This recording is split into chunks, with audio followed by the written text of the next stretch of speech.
কিছু মানুষ আছে যারা বৃষ্টিকে অনুভব করে, বাকিরা শুধু শরীর ভেজায়। আমি বৃষ্টি ভালোবাসি, কেননা এই বৃষ্টি মাঝে মাঝে বুঝতে সাহায্য করে যে পৃথিবীতে দুঃখের দিনও বিদ্যমান। এক পশলা বৃষ্টির পরেই সব সময় ভালো কিছু সবার জন্য অপেক্ষা করে। বৃষ্টির পরেই সূর্য আবার উদিত হবে। জীবনও এরকমই, খারাপ সময় পেরিয়ে ভালো সময় সবার জীবনে হাজির হয়। যখন মেঘের দল আর বোঝা সহ্য করতে পারে না, তখনই স্বর্গের কান্না হয়ে ভেঙে পড়ে বৃষ্টি।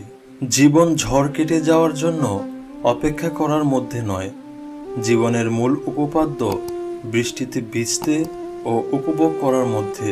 বৃষ্টি বিনা কিছুই বেড়ে ওঠে না, তাই জীবনের ঝড়গুলোকে আঁকড়ে ধরে শক্ত থাকতে শেখো। বৃষ্টির ক্ষুদ্র ক্ষুদ্র বিন্দুই পাথরে গর্ত করে তোলে, কিন্তু তা তার ক্ষিপ্রতার জন্য নয়, বরং অনবরত পতনের ফলে। আমার দৃষ্টিতে জীবন এমনই, তুমি যদি রংধনু দেখা পেতে চাও, তবে তোমাকে বৃষ্টির সাথে মানিয়ে নিতেই হবে। বৃষ্টি হোক সেই মাধ্যম যা মুছে দিক গত দিনের সকল ঝরা গ্লানি ও কষ্ট। যদি বৃষ্টি না হতো, তাহলে আমরা কখনোই সূর্যের আলোর প্রতি কৃতজ্ঞতা প্রকাশ করার সুযোগ পেতাম না।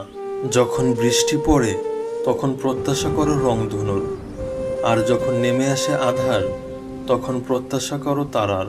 কাব্য রচনার শব্দ ঠিক মাটিতে বৃষ্টি বিন্দু পড়ার মতো, আর কলমের কালির গন্ধ হলো বৃষ্টির পর মাটির সুবাসের মতো।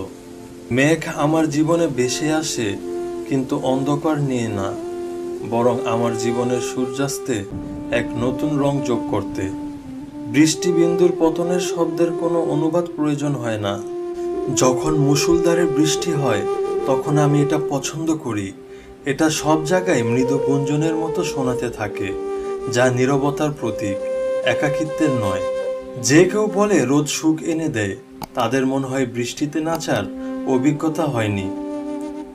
নারীরা বৃষ্টির ফোঁটার মতো, কিছু প্রাসাদে পড়ে, অন্যেরা ধান খেতে পড়ে। বৃষ্টি বিলাস উপভোগ করার সুযোগ সবার হয় না, যাদের হয় তারাই বুঝে প্রকৃতি কাঁদলে মানুষের কি সুখ হয়।